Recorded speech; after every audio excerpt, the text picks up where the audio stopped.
Lei 10.639 para a gente falar um pouco sobre ela, né? Que significa o estudo, estudar na educação, o ensino e história da cultura africana e afro-brasileira, né, na educação.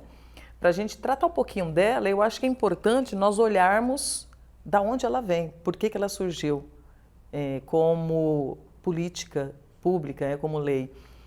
E podemos partir ali do cenário nacional da década de 30, 40, onde nós vamos ter o movimento negro já atuando, discutindo e buscando a implementação da história e da cultura afro-brasileira na educação e o direito à educação para a população negra. Então nós vamos ter ali na década de 30, 40, grupos como Abadias do Nascimento, Guerreiro Ramos, Ruth Cardoso, né, que estão fazendo esse debate. Eles têm o grupo de teatro experimental do negro. Então eles estão buscando dialogar com o governo, reivindicar esta instituição, institucionalizar na educação o direito do negro e da sua história dentro da educação. Então, é um grupo muito forte que vai começa ali nessa época, né? Porque dá a impressão que dá é que a lei, quando surge, é uma decisão do governo. Na verdade, não, né? É uma reivindicação dos grupos que querem se ver representado dentro deste espaço.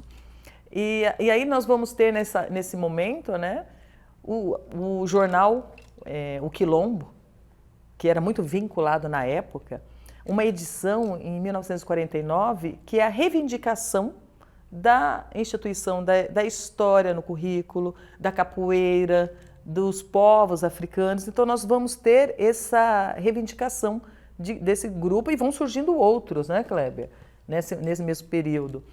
E essa importância mesmo de se dialogar e debater essa importância, né, da história e da cultura. Bom, como a professora Val vinha nos contando, né, a promulgação da Lei 10.639, ela é fruto de muita luta do movimento negro organizado no Brasil, já praticamente desde o período imperial, né, mas sobretudo ao longo do século XX, até culminar na promulgação da lei no século XXI, uma trajetória, né, muito extensa. E é importante a gente recuperar esse passado para entender como essas políticas de ação afirmativa são resultados de lutas sociais, né? A gente não pode perder essa dimensão. E como a professora Val estava destacando, foram vários momentos importantes, né? A gente pensando junto com as professoras Petronília Gonçalves, professor Gonçalves, também a ministra Nilma Lino Gomes, professora educadora também, a gente aprende que já no início do Brasil República, os primeiros movimentos negros que vão se organizando já tinham a dimensão da importância da formação e da educação, não só para a qualidade de vida da população negra, mas para a inserção no mercado de trabalho e outras conquistas que vão ser consequência, né, dessa formação.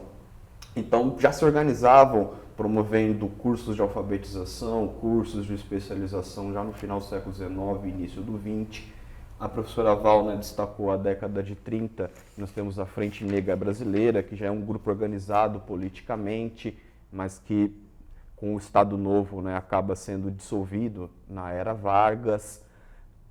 Na década de 40 e 50, já com o Abdias do Nascimento, o Teatro Experimental do Negro, há um reavivamento dessa luta, e aí as exigências para inclusão no currículo começam a ganhar mais corpo, serem mais formalizadas. Infelizmente, com a ditadura militar, não só o movimento negro, mas vários movimentos sociais e políticos acabam sendo perseguidos, perdem espaço, sendo oprimidos de fato. Então temos um hiato até o final dos anos 70, 78, 79, no contexto de reabertura política, quando o movimento negro vai se reorganizar, né, no movimento negro unificado, E logo em 1982, no plano de ação do MNU, já está expresso a exigência da inclusão do ensino de história e cultura africana e da história da luta dos negros no Brasil. Então, e aliás, uma redação muito próxima da que vai ser promulgada décadas depois. Então a gente percebe que o movimento negro vai se articulando, vai ganhando um corpo político e vai tendo as suas demandas, as suas exigências já há muito tempo. Então, em 1982, uma proposta política de ação afirmativa mais formal, né? Nós temos em 88, com a Constituição, já a LDB entrando com essa necessidade. Então tem artigos que vão, né, demandar a inclusão, mas nada ainda formalizado, como isso chegaria de fato às escolas. E na década de 90, o movimento negro mais uma vez vai se organizar. A gente pode destacar a Marcha Zumbi dos Palmares, que acontece em Brasília, que vai pressionar o governo federal para de fato alterar a LDB e incluir ações mais práticas. Mas ainda assim, né, o governo brasileiro, a sociedade brasileira tinha e tem muita dificuldade em discutir a questão do negro, a história, a importância dessa cultura para a nossa formação, né? Ainda aquela ideia da democracia racial muito presente. Então o governo claudicava ali, vacilava nessas ações afirmativas, até que em 2001, na Conferência de Durban, que ocorre na África do Sul, há uma pressão internacional para que o Brasil não só reconheça que tem problemas originários no racismo, na discriminação, né, oriundos lá do escravismo nos séculos passados, mas que ele precisava, de fato, agir, né? Então, a Lei 10.639, que foi promulgada em janeiro de 2003, no primeiro mandato do presidente Luiz Inácio Lula da Silva, ela é fruto dessas lutas, tanto da pressão interna do movimento negro ao longo de décadas, como também de uma pressão externa, né, que vai impulsionar, obrigar o governo brasileiro a promulgar políticas de ação afirmativas, né.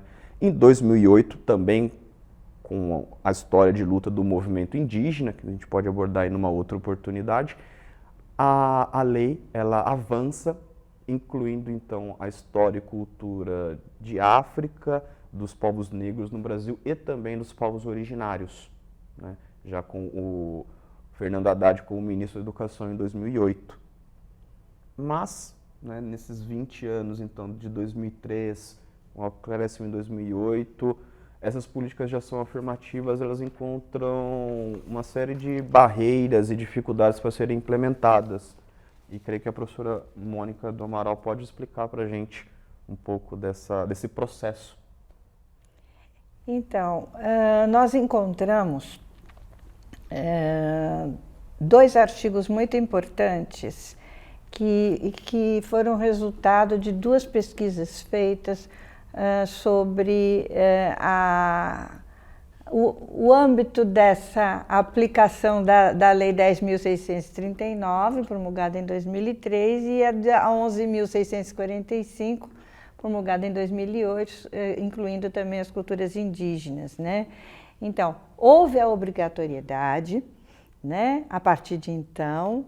No entanto, parece que foram encontradas muitas resistências, né, para a plena efetivação da lei nas escolas públicas e privadas do ensino básico.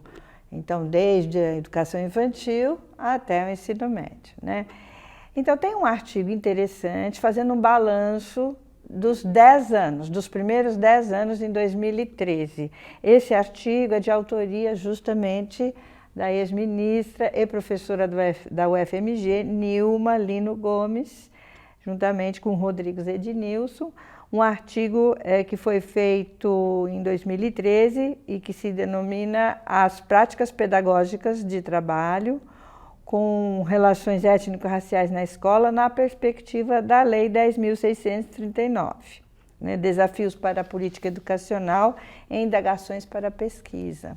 Esse artigo eu acho que é muito importante porque ela é a primeira vez que eu acho que esse grupo que se formou divulgo o resultado de uma pesquisa feita no plano nacional, né? E foi promovida, inclusive, com o auxílio do próprio governo federal, via Secretaria da Educação Continuada, Alfabetização, Diversidade e Inclusão, SECADI, do MEC, em convênio com a Unesco. Então, eles fizeram um levantamento nacional, né, para fazer um mapeamento das principais dificuldades para a implementação da lei. E o que foi que, eu acho que de um lado, essa promulgação da lei conferiu legitimidade para as diversas iniciativas nas escolas, né? Mas, no entanto, a gente encontrou essa implementação muito rarefeita, muito como resultado de iniciativas individuais, dependendo muito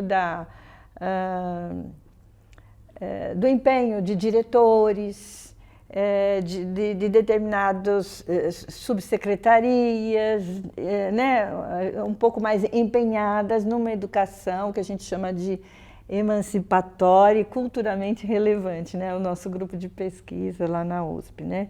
Quais foram as dificuldades encontradas, né? A presença do mito da democracia racial, né? Mas aqui não tem racismo, para quê, né? Incentivar esse tipo de debate, né? Mesmo que ele tenha sido desmontado lá atrás pela pesquisa do Roger Bastide e Florestan Fernandes, né? Que desmentiram essa ideia na década de 50, né, de 1950, já tinham desmentido essa ideia de que aqui era uma grande democracia racial e, no entanto, esse mito permanece, né? A falta de conhecimento superficial da própria lei entre os educadores e da história da África e das culturas afro-brasileiras, né? Isso fazia com que os educadores se desresponsabilizassem em relação à aplicação da lei, dizendo ainda, até hoje, a gente tem encontrado nas escolas, que essa lei é a lei dos negros. Então, que são os negros que têm que implementar, professores negros, etc. Como se eu não tivesse nenhuma implicação nisso, como que se as relações étnico-raciais, em qualquer parte do mundo, não fosse uma relação, né, que implica o envolvimento também das pessoas brancas e de outras etnias, né? E a responsabilidade de reparação que todos nós temos que ter, dado o histórico de opressão e de superexploração dos nossos antepassados, dos povos originários e afro-brasileiros ou afro-americanos, né? Então, acho que nós discutimos no grupo a importância da lei, no sentido de a gente criar estratégias para implementá-la da maneira mais ampla possível, né? Com auxílio aí das pesquisas na universidade, etc., né? E que, antes de tudo, isso a gente discutiu muito. Se vier uma determinação da secretaria, se vier uma determinação da diretoria regional de ensino ou do diretor, é um autoritarismo, né? Ou é garantir o direito, né, dos alunos, né? Garantir um bem que seria de interesse público. Então, é uma atividade que não se trata de um autoritarismo, mas simplesmente da gente estar cumprindo a lei e promovendo uma igualdade de oportunidades e de direitos, né? Então, teve daí, posteriormente, uma outra pesquisa que resultou num outro artigo 20 anos depois, ou seja, 2023, né? Essa pesquisa foi feita pelo Instituto Alana, em parceria com o GLE10, o Instituto da Mulher Negra. Eu vou aqui trazer alguns dados de uma outra pesquisadora pós-doc, que é a Maria da Glória Calado, que se debruçou sobre essa lei, né? O artigo se chama Lei 10.639/03, a atuação das Secretarias Municipais de Educação no ensino de História e Cultura Africana e Afro-Brasileira, né? Então, foi muito interessante, porque o documento, né, ele foi construído com o objetivo não apenas de mapear, mas subsidiar a criação de programas para efetivar, né, já tomando quase que em consideração de que essa lei não está sendo aplicada. A criação de programas, projetos políticos pedagógicos e currículos que visassem combater o racismo e as discriminações, particularmente contra as pessoas negras, né? Então, quais foram as questões investigadas, né? Principalmente os entraves para o cumprimento da lei, o impacto do trabalho da gestão escolar, nesse sentido, numa educação antirracista, a persistência do mito da democracia racial novamente e do racismo estrutural, colonialidades e opressões interseccionais na escola. Bom, a grande pergunta que ficou desta última pesquisa, já partindo do pressuposto de que era preciso ser mais proativo nesse sentido de tentar implementar essas leis, tanto a 10.000 quanto a 11.645, uma das constatações dessa resistência, dessa falta de amplitude da aplicação da lei, foi o fato que também é identificado por essa pesquisa, de que grande parte das pessoas que faziam parte da gestão e secretarias eram ocupadas, sobretudo, por pessoas brancas.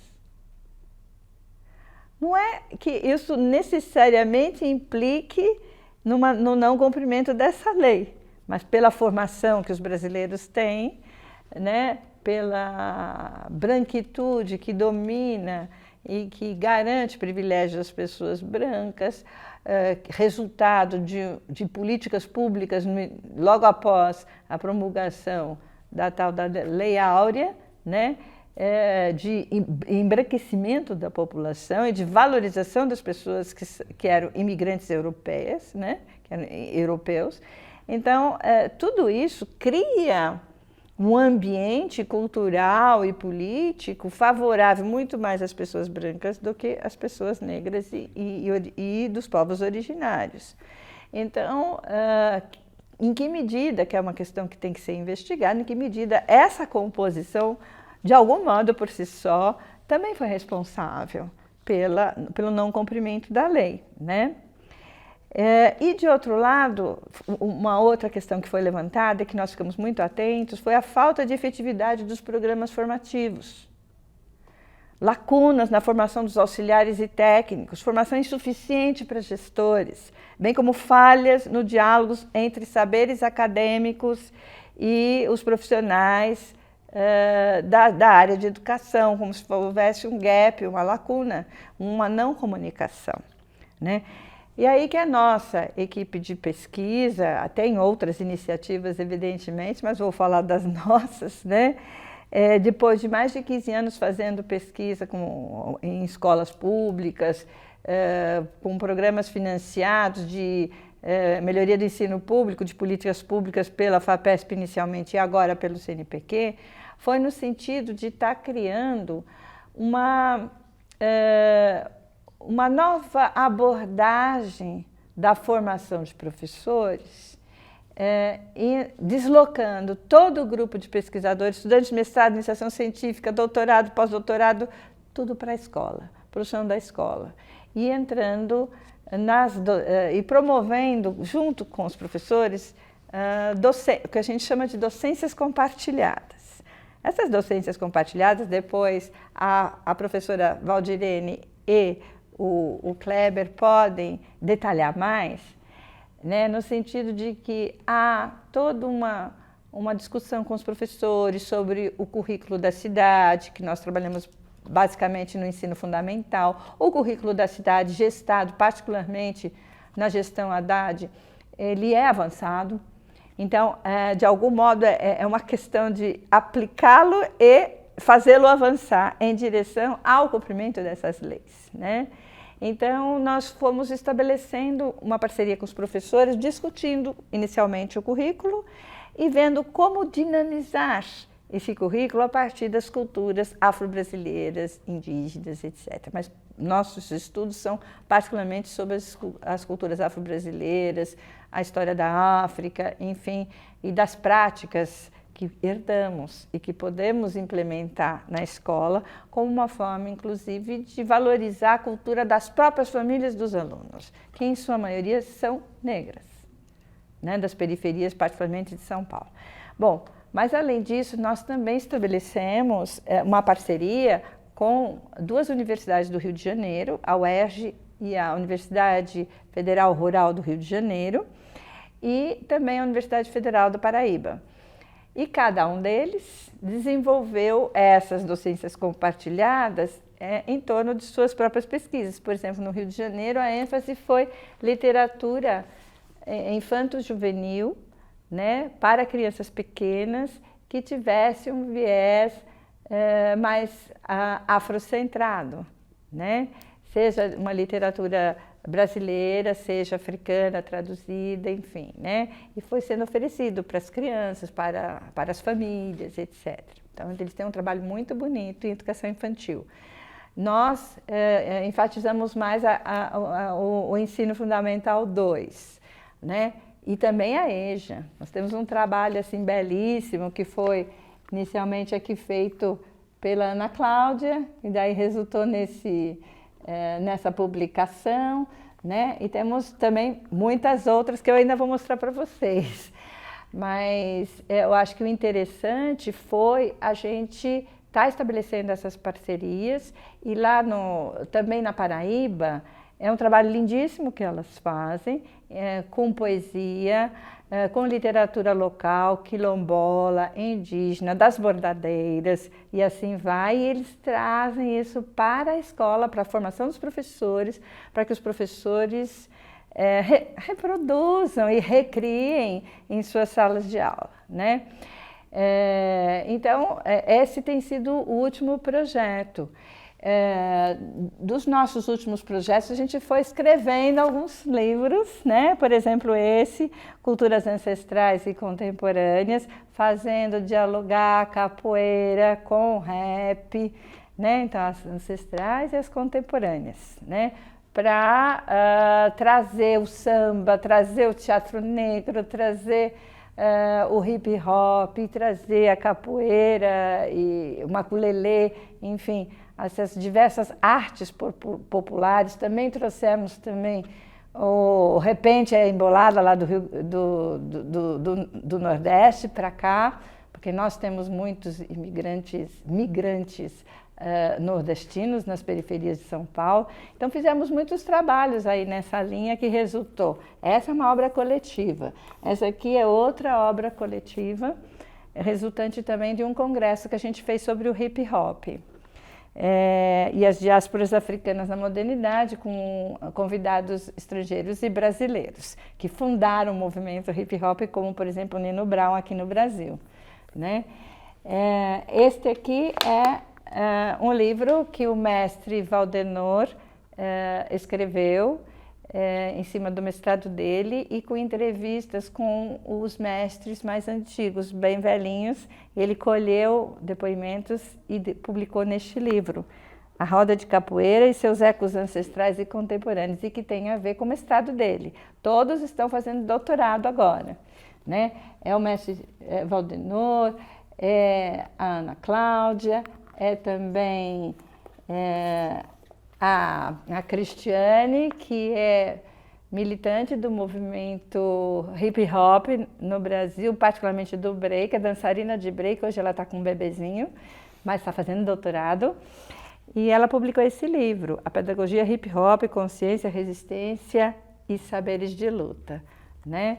E por fim, esse é mais recente, é uma musicista, Maria Tereza Loduca, que publicou Tambores na Escola, Ressonância, Escuta e Intersubjetividade, que é um trabalho belíssimo sobre os diversos significados do tambor para as comunidades periféricas. O Kleber, como ele trabalhou muito rápido da iniciação científica para o mestrado, para o doutorado, ele produziu muitos artigos, mas ainda está devendo uma publicação de um livro sobre o último trabalho dele, né? Esperamos também que a professora Valdirene, com esse pós-doc que ela está fazendo, que ela também publique esse trabalho belíssimo que ela tem aí sobre a etnomatemática.